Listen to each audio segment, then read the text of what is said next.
Okay, well, hello to our viewers and listeners of the Partnership Publishing podcast.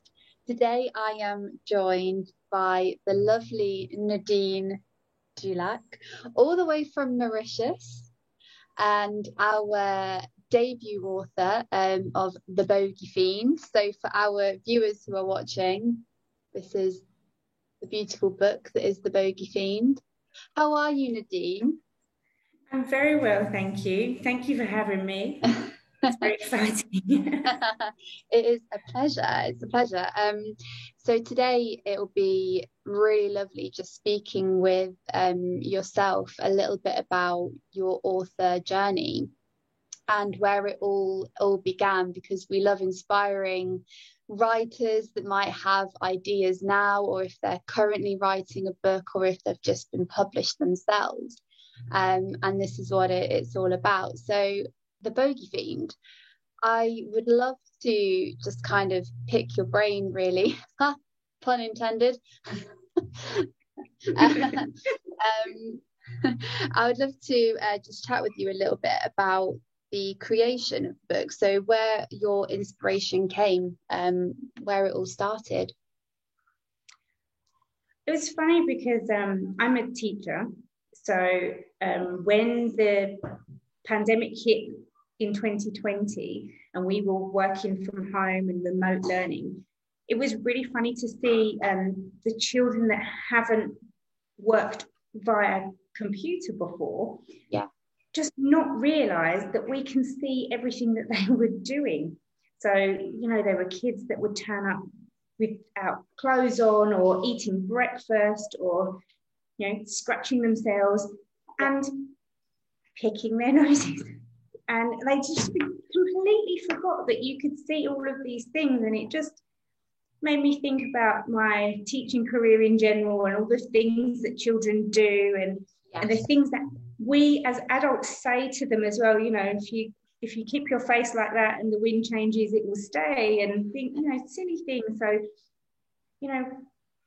noses and picking, what could potentially happen if they did those things, and that's kind of where it stemmed from. Yeah, and I think that was the experience for so many people during, the pandemic, and with children being at home. And when we first received your submission, Nadine, it was so amazing, because it is a light-hearted, humorous book, and I think everybody just needed that lift. And although everything that was going on, it was just those little moments where they forget they're on screen, and and they forget that they're being watched. But with obviously the inspiration and the writing, was it always children's that you wanted to go into? Did you ever see yourself as a children's author? When did that feeling come about? I think I always liked the idea of writing. I liked, when I was at school myself, I liked to write stories and poems, and I didn't think I was particularly good at it, but I enjoyed it. And I always thought, oh, one day I'd love to. And, life continues and nothing happens. So when COVID did hit and we were all stuck at home for quite some time, it kind of gave me that reprieve to actually live out a long-held fantasy, I suppose. And after being inspired by the children, and as I've been a teacher for a long time, writing for children seemed to be a natural thing for me to do. So it was a bit organic, really. It kind of just evolved from a silly idea that I just wrote down a few lines for, and then grew into this thing that kind of overtook and became, I never intended for it to become a book. I just wrote it for myself, and it kind of, the bigger it got and the more sort of I shared it with the people close to me, the more it kind of became something else. And it's amazing. I always thought I would like to do it. I never thought I would. So kind of when it happened, it was like, that's a really good achievement. Yeah. It was pretty special, yeah. Amazing. Yeah, and that is it. And I suppose because for those of you that might not have read it yet, there is poetry in there, and it's obviously in rhyme and stanzas. So is that how you wrote it initially, or was that part of the evolution of it as well, of it becoming rhyme? It's something that I've always done. I used to do things, sorry, the dog's barking. Okay. I used to write poems for friends and things like that, just funny things about the way they are, and I always wrote it in rhyming stanzas. I don't know why, it's just something that always came reasonably naturally to me. So it kind of, again, just it happens that way. So I wrote it like that way from the beginning. Yeah. And yeah, so it was always meant to be that way. I don't know. And How I love else it could have been, yeah. Yes, I love Julia Donaldson. I read her books with my own children and other authors as well that write in rhyme, and it just kind of it worked for me. Yeah. So yeah, and yeah. There's so much imagery in the book, and obviously you've you went through a happy designer for your illustrations. And did you have any idea of the illustrations before? Some people work, obviously sometimes the story comes first, sometimes the pictures come first, or was it just a kind of amalgamation of the two? It was funny because all the words came first, but in my mind there was in my mind I had a picture of my nephew, who is he doesn't actually, I don't think I've ever seen him pick his nose, but he's got the cheekiest face. He's really quite he's just a really cool kid, and he just, when I saw the story, his face came in my mind, and he's got this big mop of curly hair, and he's got this grin, and yeah, it just, that's a hit. And for the character Ned, that's what I always saw. And then for the rest of the characters, I actually kind of based them on my own family, my parents, and then I have one brother, so hence why there was a sister. So my dad, my mum, whenever we did things, my mum would roll her eyes or look over the top of her glasses. So for me, even though they don't look like my family particularly, that's the kind of imagery of them is what I had when I spoke to Sarah at Happy Designer, and that's how they kind of came about. Yeah, with those sort of characteristics of the people that yeah. Oh, amazing. And I suppose then going into your publishing journey, has anything sort of surprised you from becoming a published author? Was there anything that you just weren't necessarily expecting, or that I suppose you could never imagine being an author without being published?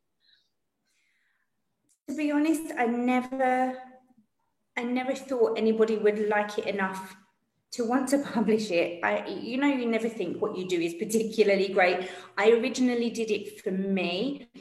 My thought was, I could say I've published a book, even if only, my friends and family bought a copy and it never went anywhere else.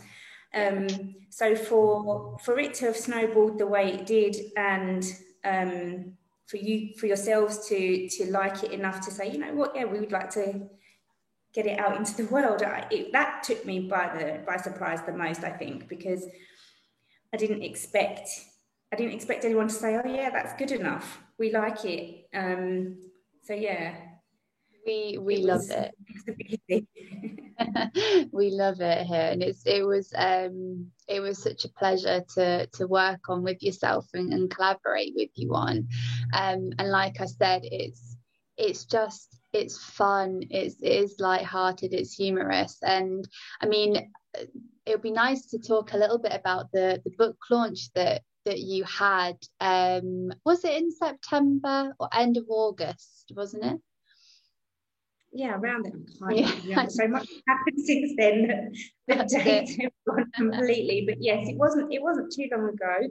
And I was so lucky. I honestly I had no idea that this was going to happen, and I contacted our local mall, and I didn't expect them to say yes at all.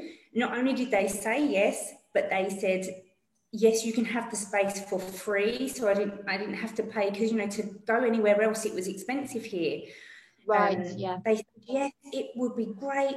And yes, we'll give you tables, we'll give you a speaker system. You can have anything you want, and make it however you want to make it. So we had craft tables, we had slime tables, so they had green bogey slime to play with. Amazing. And I collaborated with a group called Success English here that teach English to children and adults. And they did some writing activities and word search and games, and it just turned into this wonderful event. And lots of children from the school I teach at came, and just random people that saw it advertised or over here turned up, and it was really lovely. And actually from that, I've built a relationship with the mall, and they've actually asked me to come back and do another launch for Halloween, which will be really nice as well, because it kind of does fit with that theme. Yeah. Oh, that's wonderful. That's so good to hear. And I think as well, especially with children, then being able to have the book, hold it and read it. You've had some really positive reviews from the children, haven't you? Yes. That's amazing. Yeah. And have you been able to use it in your classroom and things? I haven't personally, but I have had some teacher friends that have used it, and we recently had Book Week in our school, and I went round and read it in a few classes, and yeah, they really loved it. The children really loved it, and actually from that, a few parents asked to buy a copy as well. So that was great for me. Yeah, some really good feedback. I mean, even the ones that said, it was too disgusting, still really, really liked it. I mean, one of my favorite reviews was from a young girl who said, I didn't like this book because it was too gross, because other people reading that will want to read it because it's gross. So either side, I actually I found the feedback really wonderful. And so for Sarah at Happy Designer as well, everybody loves the illustration. So that's it absolutely does. I'll try and find for our viewers who are watching this site. It's amazing. For anyone who may be looking and watching on YouTube, they are fabulous, and it just ties in the whole concept really well. And in fact, we ourselves were at a book event over the weekend, and we obviously had the Bogey Fiend with us, and a little girl picked it up, and she had a very similar reaction. She was like, oh, there's bogies on it, and it was just, you know, it's so lovely to have that. And obviously with the pandemic, and you know, children not being able, you know, not being physically around, even yourself as an author, around other children, you know, it's so nice to finally see that interaction, really. So what's next, Nadine? What's author life at the moment? What's next for yourself? I don't know, to be honest. I have written 5 new stanzas of the second installment of the story, which I didn't have at the beginning, but by the time I got to the end of this particular book, I knew I wanted to do the second one, and I had I have an idea for the second one, and 1 o'clock in the morning, something came into my brain, and I had to quickly turn on my phone and write it down. And that was just one stanza, just came, and then I put the phone down, tried to go back to sleep, and then another one came, and in the end, it's 1:30 in the morning, and I've got 5 verses written of the next story, and I thought, oh, this is great. But since then, not much has happened because I'm busy at work, and I haven't had a lot of time to work on it. I do hope to, and depending on how the first one goes will depend on whether or not the second one comes into being, but I really do hope so. So we'll just have to wait and see. I also did start at the same time that I started The Bogey Fiend. I started like a young adult novel. Yeah. And it's got 3 chapters. So it didn't get very far, and I haven't worked on that since the pandemic last year, but eventually, maybe a life work, but maybe there'll be time, maybe in retirement I'll finish it. You never know. But I'm not sure if that's my strong point, but I wanted to have a go because, again, I had an idea, and we'll see. You never know.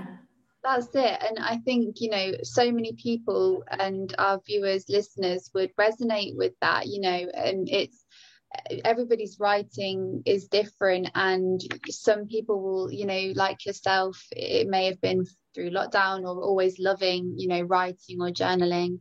And some people have written manuscripts that have been, in a drawer for years. But do you tend to find that when you write, it comes in waves, and then some, you might put it to bed, and then it resurfaces again? Yeah, for sure. Not with The Bogey Fiend. The Bogey Fiend kind of, it happened really quite quickly. Yes. And actually, your initial writing phase was less than a week, I would imagine. Wow. Obviously, once the editing and everything else started, and then there were some changes and things added, and taken away, it took longer. But the initial bit was really short. But I think for writing something a lot longer, it was kind of, oh, there's an idea, and then a paragraph is done, and then I did like some family tree history and backstories, and then a little bit more, and then and then a bit of a second paragraph, and it kind of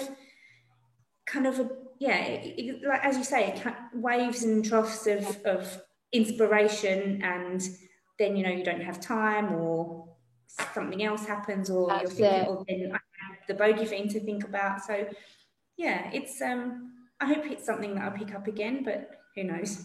That's it. And I think it's just, this is why it's so great speaking with yourself and other authors, because it's being realistic about writing, and life can get in the way. It sometimes is something that happens organically or whatever it may be, and it can happen in a short space of time, and then other times it's something that we go back to. But it's been a pleasure speaking with you, Nadine. Thank you so much. And just before we go, it'll be lovely to just say to our viewers and listeners where to find you on social media. Just if you wouldn't mind sharing your handle. It's remembering it. So Instagram is nadinejulake.author, and that's probably the most common place you'll find me. I don't tend to share much on my Facebook, but nadinejulake.author is the Instagram link, and it'll be nice to see you there. Come join, follow. That's it. Please go follow Nadine on Instagram, and stay up to date with your book journey. I will. Well, we'll love. It's been lovely speaking with you, Nadine, and we look forward to catching up with you soon. Thank you for having me. Thank you. Bye. Bye.